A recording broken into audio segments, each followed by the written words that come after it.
अस्सलाम वालेकुम स्टूडेंट्स। मैं मनव्वर हुसैन एम हुसैन उर्दू क्लासेस में आप लोगों का फिर से इस्तकबाल करता हूँ।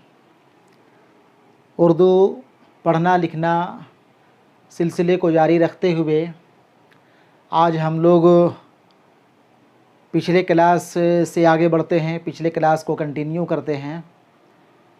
पिछले क्लास तक हम लोग हुर्फ़ तहज्जी के शुरुआत के चंद हरफ़ों को लिखना पढ़ना सीखे थे। साथ ही साथ उन हरफ़ों में दो दो हरफ़ों को मिला करके कुछ लफ्ज़ भी बनाए थे। आज उसी को आगे करते हुए, उसी से आगे बढ़ते हुए हम लोग कुछ और नए हर्फ़ को सीखेंगे। हुर्फ़ तहज्जी के शुरुआत से यानी कि अलिफ से लेकर के आज जहाँ तक हम लोग आगे बढ़ेंगे वहाँ तक के हुरूफ को एक दूसरे से मिला करके 5-10 लफ्ज़ बनाने की कोशिश करेंगे। ठीक है ना। पिछले क्लास का रिवीज़न करते हुए हम लोग एक बार फिर से हुर्फ़ तहज्जी के हरफ़ों को लिख लें और फिर आज के नए हरफ़ों को भी हम लोग उसमें शामिल करते हुए लिख लेंगे और उसके बाद फिर लफ्ज़ बनाएंगे। ठीक है ना। देखें एक बार फिर से ध्यान से देखें, जल्दी जल्दी में पिछले क्लास वाले हुर्फ़ तहज्जी को हम एक बार फिर से लिखने जा रहे हैं। ठीक है। अलिफ, यह है अलिफ, उसके बाद बे, ब, पे, प, ते, त,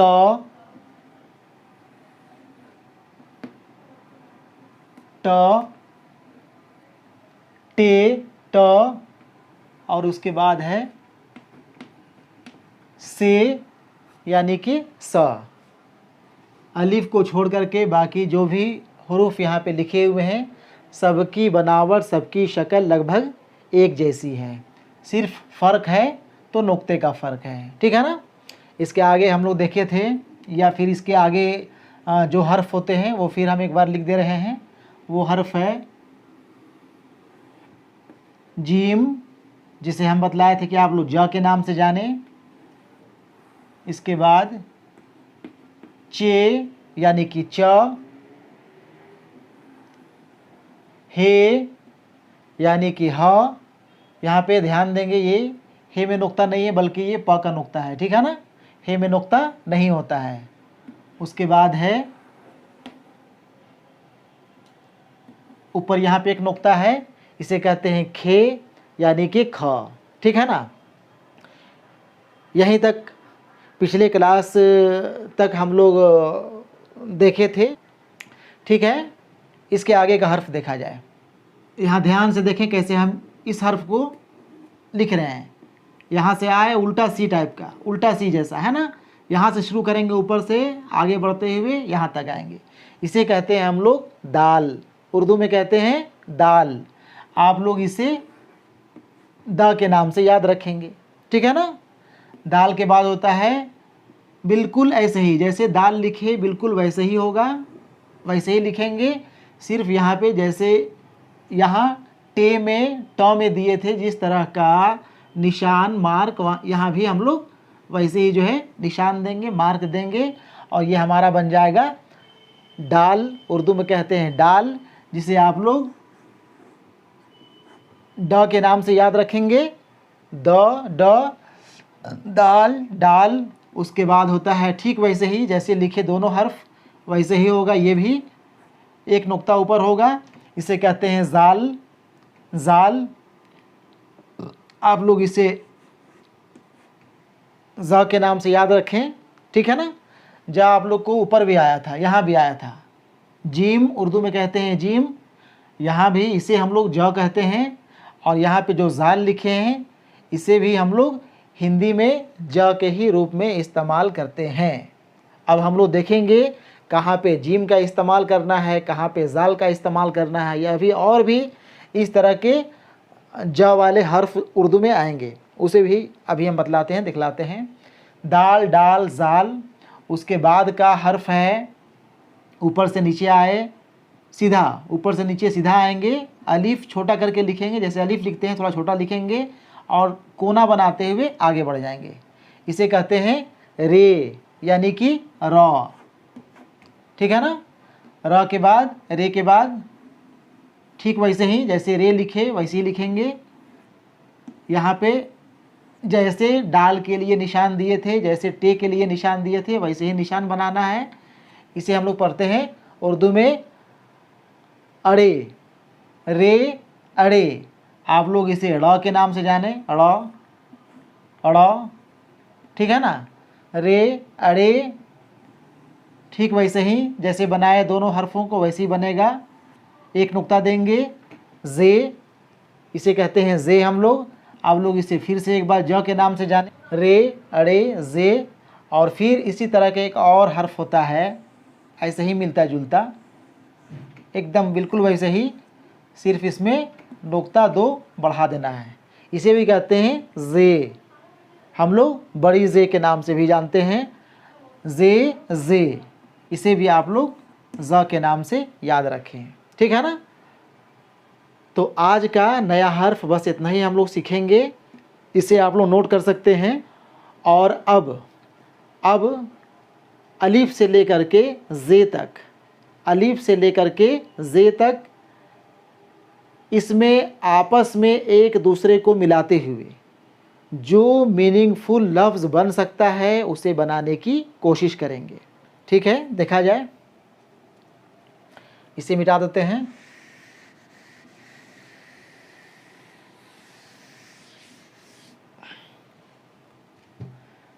चलिए बनाया जाए।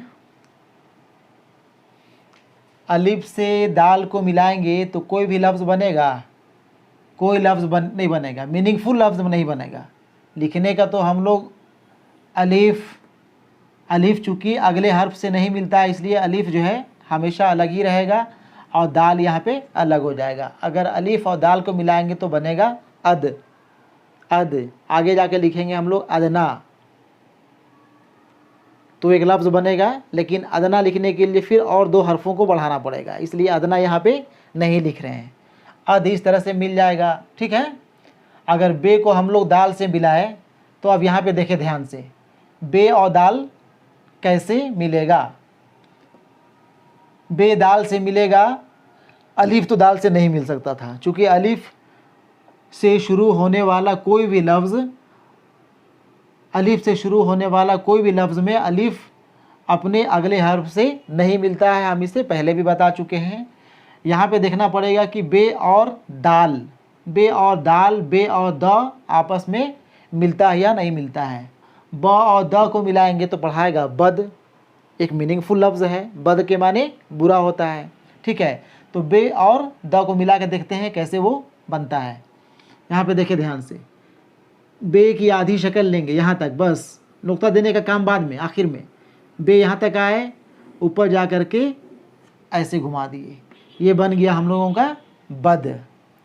अब एक चीज़ यहाँ पे आप लोग गौर करते होंगे, देखते होंगे, बे यहाँ से यहाँ तक तो लिए, यहाँ तक लिए, यहाँ से यहाँ तक, लेकिन दाल लिखने के लिए हम लोग ऊपर चले गए और बिल्कुल रे जैसा बना दिए। ये रे है ना, रे र जैसा बना दिए, तब जा कर के ये बद बना। फ़र्क तो हो गया ना, जबकि बनना तो इस तरह से चाहिए था, बे इस तरह से बनना चाहिए था। तो इस तरह से हम लोग उर्दू में बद नहीं लिखते हैं। आप लोग ध्यान देंगे, जब भी दाल, डाल या जाल, जब भी दूसरे हर्फ से मिल करके कोई भी लफ्ज़ बनेगा तो ये दाल नहीं रह जाएगा, बल्कि दाल उर्दू की रे या र जैसा लिखाएगा, ठीक है ना। ये उर्दू की र जैसा लिखाएगा, लेकिन हम लोग पढ़ेंगे इसे दाल ही, ठीक है ना। बद ऐसे लिखाएगा, ये बना बद ना के हम लोग बद ऐसे लिखेंगे, ऐसे नहीं लिखेंगे, ठीक है ना। ये लिखते लिखते आएगा, ठीक है ना। तो बद जो है एक मीनिंगफुल लफ्ज़ हुआ, बद के मानी बुरा होता है। उसके बाद अगर पे और दाल को मिलाए तो वैसे ही बनेगा, पे, फिर ऊपर चले गए, ऐसे कर दिए, पद, ते और दाल, तद, टे और डाल, टड, से और डाल, से और दाल, सद। ये सद, टद, तद, पद, ये कोई मीनिंगफुल लफ्ज़ नहीं है। पद भी कोई लफ्ज़ नहीं होता है, लेकिन इसे मिलाया कैसे जाता है, वो मिलाने को बतलाने के लिए, मिलाना सिखाने के लिए हम यहाँ पे इन लफ्ज़ों को लिख दिए, लेकिन ये कोई मीनिंगफुल लफ्ज़ नहीं है, ठीक है। आगे बढ़ें और देखते हैं आगे। अगर बे और डाल को मिलाएंगे तो बड बनेगा, बड कोई लफ्ज़ नहीं होता है। पे और डाल को मिलाएंगे पड, पड भी कोई लफ्ज़ नहीं होता है। तड, टड, सड, ये भी कोई मीनिंगफुल लफ्ज़ नहीं है, कोई मीनिंगफुल लफ्ज़ बनने नहीं जा रहा है। ते और दाल को मिलाएंगे तद, ते और डाल को मिलाएंगे तड, टे और डाल को मिलाएंगे टड। इस तरह से बे से लेकर के या अलीफ से लेकर के हम लोग मिला के देखेंगे, जो भी मीनिंगफुल लफ्ज़ बनेगा आप लोग मिला लेंगे। मिलाने का तरीका हम बतला दिए कि ये लफ्ज़ मिलेगा कैसे, ये हर्फ आपस में मिलेगा कैसे। बे या पे, ते, टे, से सभी एक तरह का हर्फ है और सबको मिलाने का तरीका वही होगा। आधी आधी शक्ल लेंगे और फिर ऐसे करके मिला देंगे। इसे हम लोग बद पढ़े वैसे ही जो है जो भी लफ्ज़ लिखेंगे वो इसी तरह से आपस में मिलेगा, ठीक है। ऐसा करते हैं हम लोग। अब देखते हैं दाल से इसे मिला के देखते हैं। अभी तक तो मिलाए हम लोग अलीफ से लेकर के स या से को ऊपर से नीचे मिलाए। आप देखते हैं दाल को अगर अलीफ से मिलाते हैं तो वो कैसे मिलाया जाता है, उसे देख लें, ठीक है। दाल अलीफ।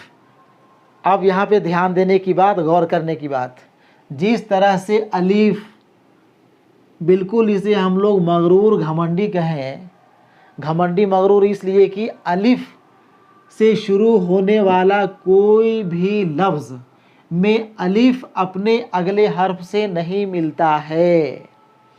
उसी तरह यहाँ पे जो भी हर्फ हैं इस लाइन के, चाहे वो दाल हो, डाल हो, जाल हो, रे, अड़े, जे, ये भी बिल्कुल अलिफ के जैसा ही घमंडी और मगरूर हर्फ हैं।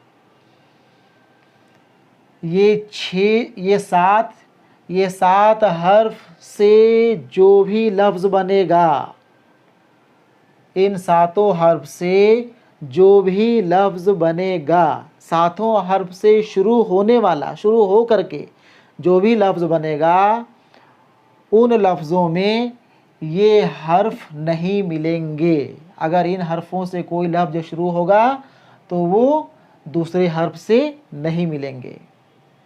नहीं समझे? यहाँ पे देखें, दाल को मिला रहे हैं अलिफ से, दाल अलिफ नहीं मिलेगा। देख लें कैसे, दाल को लिखना पड़ेगा अलग और अलिफ को लिखना पड़ेगा अलग। हालांकि हम ये बतलाए थे कि अलिफ बाद में आकर के अपने पहले वाले हर्फ से मिल सकता है, लेकिन चूंकि दाल भी अब बिल्कुल अलिफ जैसा ही घमंडी और मगरूर हर्फ है, इसलिए ये भी जो है अपने बाद वाले हर्फ से नहीं मिलना चाह रहा है। ठीक है ना? नहीं मिलेगा। अब नहीं जब मिलेगा तो दाल अलग हो गया और अलिफ अलग हो गया। इसे मिला करके हम लोग इसे मिला करके हम लोग पढ़ेंगे दा। ठीक है ना? दा पढ़े हम लोग, दाल अलिफ दा हो गया। उसी तरह जो है डाल से अलिफ को मिलाएंगे तो हो जाएगा डा। जाल से अलिफ को मिलाएंगे तो हो जाएगा जा। हालांकि ये जा कोई लफ्ज़ नहीं है, डा भी कोई लफ्ज़ नहीं होता है, दा भी कोई लफ्ज़ नहीं है, लेकिन दा के बाद अगर इसी में हम लोग एक और दाल अलिफ डाल दें तो दादा बन जाएगा, जो कि एक मीनिंगफुल लफ्ज़ होगा। ठीक है ना? डा के बाद कुछ और भी हर्फ अगर बढ़ा दें, लिख दें, अगर नू ही लिख देते हैं तो ये बन जाएगा डॉन, जो कि एक मीनिंगफुल लफ्ज़ हो सकता है। इसमें अगर रे लिख दें तो ये बन जाएगा डार, जो एक मीनिंगफुल लफ्ज़ हो सकता है। ठीक है, तो हम लोग इसे ऐसे ही मिलाएंगे, दाल, डाल, जाल, या फिर रे से अगर अलिफ को मिलाएंगे तो रे भी देखें, रे भी बिल्कुल वैसे ही है, रे भी अलिफ से मिलने वाला नहीं है। अगर मिला दिए हम लोग इसे ऐसे मिला दिए तो ये फिर रा नहीं पढ़ाएगा, बल्कि ये पढ़ने वाला इसे पढ़ेंगे ला। ये ला जैसा लग रहा है, ठीक है ना, इसलिए इसे नहीं मिलाना है। ये हो गया रा। उसके बाद जे को मिलाएंगे अलिफ से तो जा, रे को मिलाएंगे अलिफ से तो ड़ा, जे को मिलाएंगे अलिफ से तो जा। लेकिन ये कोई भी मीनिंगफुल लफ्ज़ नहीं है। सिर्फ मिलता कैसे है उसे बताए, और ये मिल करके भी आपस में नहीं मिलता है। ठीक है ना। चलें उसके बाद देखते हैं, और मीनिंगफुल लफ्ज़ अभी तक तो बना नहीं हम लोगों का कुछ ख़ास। इसके आगे देखते हैं हम लोग, अगर दाल को जीम से मिलाया जाए तो दज, दच, दख, दह, दख कोई भी लफ्ज़ नहीं। डज, डच, डह, डख ये भी कोई लफ्ज़ नहीं। ठीक है, आप लोग भी देखें, ध्यान दें, गौर करें, इन हरफों को आपस में मिला के देखें। आपस में मिलाने से कोई लफ्ज़ मीनिंगफुल लफ्ज़ बनता है या नहीं बनता है, ध्यान दें। मीनिंगफुल लफ्ज़ बनना चाहिए, और सिर्फ हम चाह रहे हैं अभी कि दो दो हर्फ को मिला करके ही कोई भी लफ्ज़ बने। तीन तीन हरफों को मिलाना हो या चार चार हरफों को मिलाना हो तब तो कोई ना कोई लफ्ज़ बन जाएगा, लेकिन अभी उतना आगे हम नहीं जाना चाह रहे हैं। ठीक है, इसे देखें, दो दो हर्फ को मिला के देखें कोई लफ्ज़ बनता है। देखें, दाल और बे को अब देखते हैं मिला करके, दाल और बे कैसे मिलता है। दाल तो दाल से शुरू होने वाला दाल लिखे, बे से मिलेगा नहीं, चूँकि वही बात, दाल जो है अपने आप में एक मगरूर हर्फ कहा जाए जो अपने अगले हर्फ से नहीं मिलेगा। जब नहीं मिलेगा तो फिर बे को भी हम लोग को अलग रखना पड़ेगा, लेकिन बे को बहुत अलग नहीं रखेंगे बल्कि थोड़ा नज़दीक रख के लिखेंगे, और ये बनेगा दब, दब। ठीक है, उसी तरह जो है दाल पे को मिलाएंगे तो दप, दत, दट, दस कोई लफ्ज़ नहीं बन रहा है मीनिंगफुल लफ्ज़। आगे डाल से लिखना होगा, डाल और बे डब, डाल और बे को मिलाएंगे तो बनेगा डब। डब एक मीनिंगफुल लफ्ज़ हो सकता है, डब जिसे कहते हैं हम लोग डब। ठीक है, उसके बाद डाल को मिलाएंगे पे से तो डप, डत, डट, डट, डट। डट एक हो रहा है मीनिंगफुल लफ्ज़, डट, डट के चलना, डट के रहना। डाल और टे को मिलाए तो बन गया डट, ड और स डस, कोई लफ्ज़ नहीं है। ठीक है, आगे देखें उसी तरह से जाल और बे को मिलाएंगे तो जब, जब, जत, जट कोई भी मीनिंगफुल लफ्ज़ नहीं बन रहा है। ठीक है ना। आगे देखते हैं, रे से मिलाए हम लोग ब को, रब, ये एक मीनिंगफुल लफ्ज़ बना। रे भी अगले अपने हर्फ से नहीं मिलेगा, अलग अलग लिखेंगे, दोनों को मिल के पढ़ाएगा रब। ठीक है ना। रप, रत, रट, रे टे रट, रे टे रट। रे से रस, ये रस नहीं है जो रस होता है, आम का रस, नींबू का रस, वो रस इससे नहीं लिखाएगा, वो देखेंगे हम लोग आगे कैसे लिखाता है। ठीक है, इस तरह से चार पांच ही मीनिंगफुल लफ्ज़ यहाँ पे दिखाई पड़ रहा है, आ रहा है। हालांकि और भी मीनिंगफुल लफ्ज़ कोशिश करने से या ध्यान देने से वो आप एक दूसरे से मिला करके हम लोग बना सकते हैं या बनेगा। ठीक है, चलिए ये काम आप लोगों को दिए, आप लोग ध्यान देंगे, गौर करेंगे। इतना हरफों को आप उतार लेने के बाद आप लोग कोशिश करेंगे आपस में एक दूसरे को मिला करके मीनिंगफुल लफ्ज़ बनाने का। ठीक है, ठीक है, आज इतना ही रखा जाए, इतना ही मैं अपनी बात ख़त्म करता हूँ। आने वाले दिनों में जे के बाद का जो अगला हर्फ होगा, जो एक तरह का हर्फ होगा, हम लोग उसे लिखेंगे और फिर उन हरफों को मिला करके, दो दो हरफों को मिला करके फिर हम लोग मीनिंगफुल लफ्ज़ बनाएंगे। ठीक है ना। ठीक है, बस इतना ही रखा जाए। ठीक है, शुक्रिया।